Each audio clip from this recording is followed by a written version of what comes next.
धडा 16वा. शौर्य कथा झलकारीची. शौर्य कथा म्हणजे पराक्रमाची कहाणी.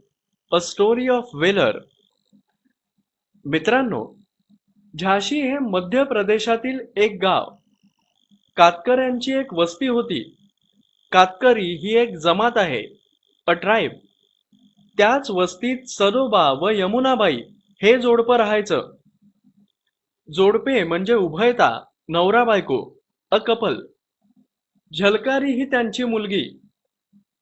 वस्तीतील अवघी मुलं जंगलात जात. अवघी म्हणजे सगळी, ऑल. लाकडं तोडीत, मोळ्या बांधीत, बाजारात नेत, विकून पैसे मिळवीत, आई वडिलांच्या हातावर ठेवत. त्यांच्यासोबत झलकारीही जात असे.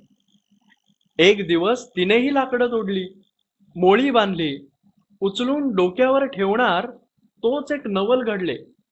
मोळी म्हणजे लाकडांचा भारा, अ बंडल ऑफ फायरवूड. नवल म्हणजे आश्चर्य, सरप्राईज.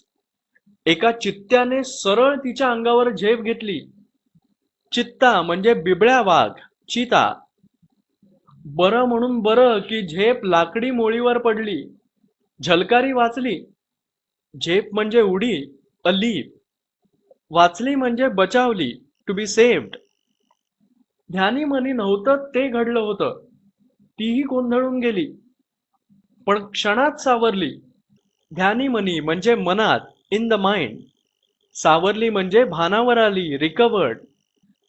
तिने आपल्या हातात कुऱ्हाड घेतली, चित्त्याच्या जबड्यावर घाव घातला. कुऱ्हाड हे एक हत्यार आहे, अन ॲक्स. जबडा म्हणजे तोंड, जॉ. घाव म्हणजे प्रहार, स्ट्रोक. तो त्याच्या डोळ्यावर बसला. मोठी जखम झाली. भळाभळा रक्त वाहू लागलं. चित्ता खाली पडला. तेवढ्यात झलकारीने कमरेचा खंजीर काढला. चित्त्यावर सपासप वार केले. त्याच्या पोटात खुपसला. चित्ता ठार झाला.